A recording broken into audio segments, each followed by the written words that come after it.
Monday is the first working day of the week and an extremely busy day in our offices. All emails and papers have to be processed and meetings held. Long list of appointments inevitably fill up our diaries. In between appointments, unexpected callers invariably turn up. Secretaries sweat it out on Monday mornings. But we have to get past Monday to reach Sunday again. I recall one such Monday. I was engrossed in checking and replying to my email when my secretary told me that there were two visitors who had come to meet me without an appointment. I asked her, "What is special about these visitors that you are letting them in without an appointment?" I have great confidence in my staff and their ways of screening visitors. She replied in a low tone, "Ma'am, one is a very old man who looks very pale and the other is a middle-aged person. They say it is very urgent and have been waiting for quite some time." "Send them in," I said. They came in and sat opposite me. The old man seemed more than 70 years old. He was looking weak, tired and worried. He carried a worn-out bag. He was in a pitiable condition. With him was a middle-aged man who also looked somewhat worried.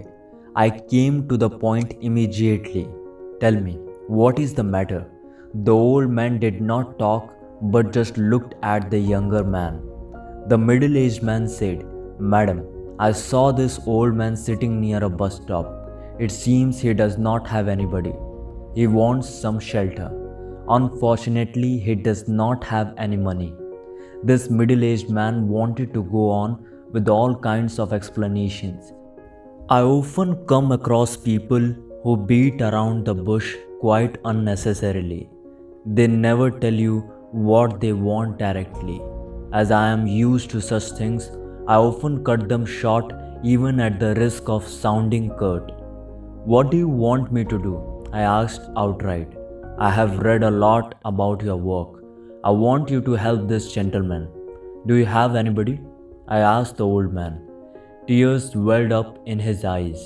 In a low voice he said, "No, I do not have anybody." "What about your family?" "No, I do not have anybody." "Where were you working before?" I asked many questions and he gave reasonably satisfactory replies. I felt bad for the old man.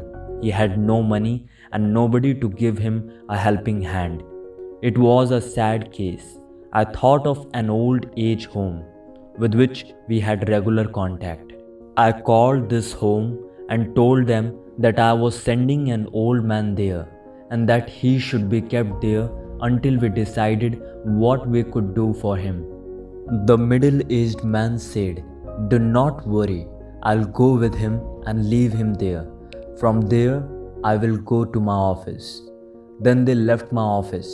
Soon, I got lost in my world of work, visitors, vouchers, budgets, and so on. Not that I forgot the old man's case. Once in a while, I would call the old age home and inquire about him. They would tell me that he was fine. I never had time to think more about him. I used to send money every month to the old age home. One day I got a call from the caretaker of the home saying that the old man was very sick and that they had admitted him to a hospital. Could I come in the evening? I went to see the old man at the hospital that evening. He was really unwell. The doctors felt his condition was critical and that he did not have long to live.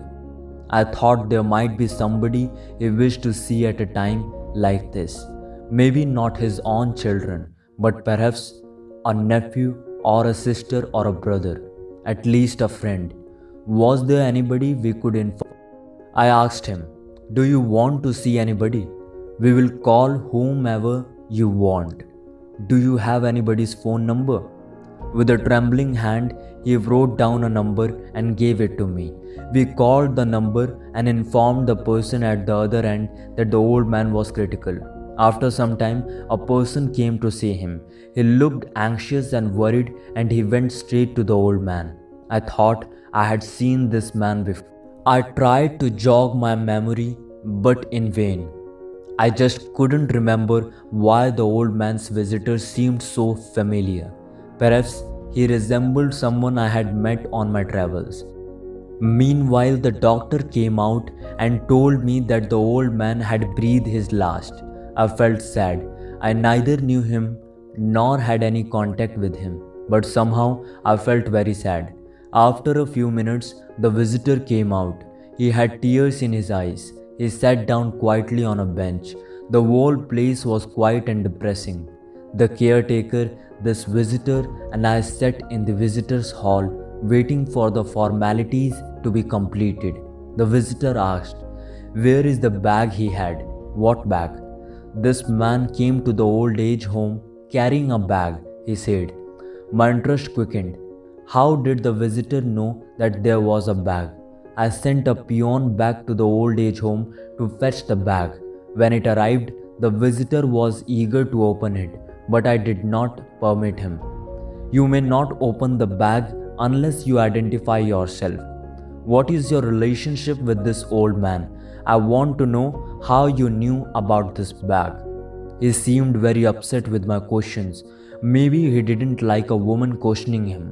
In India, men often get upset when women raise questions that are inconvenient for them. They prefer women who do not question what they do. Fortunately, this trend is disappearing slowly. "It was I who accompanied him and left him at this home," said the man. "Who are you?" I was very curious. "I am his son." You can imagine how shocked I was. Now I remembered.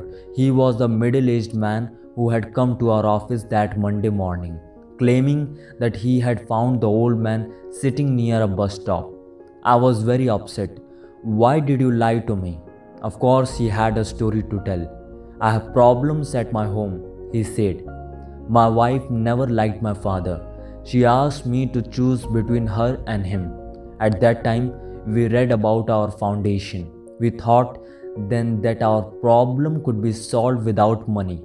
He said he had no choice but to appease his wife because it was she who owned the house they lived in. "What a way to solve your problem," I protested. "We help people who are orphans, but not orphans with children." When the bag was finally opened, we found 3 sets of old clothes in it, some medicines, and a passbook. When I opened the passbook, I was astounded. The old man had a bank balance of more than ₹1,00,000. The old man had put down a nominee for the account, his son, the same son who had got rid of him. Here was a son who was heartless enough to pass off his father as destitute in order to admit him in an old age home. Now, the same son had come to claim his father's money. Though his son had not wanted to look after him and had made him lie to me that he had nobody in this world. The old man nevertheless had wanted his money to go to his son.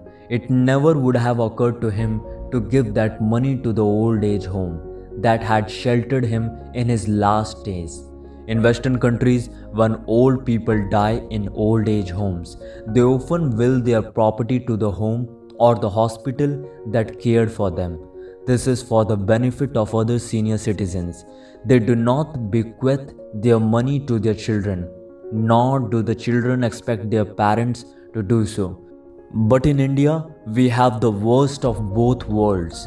Children neglect aged parents, and parents routinely leave their property to their children.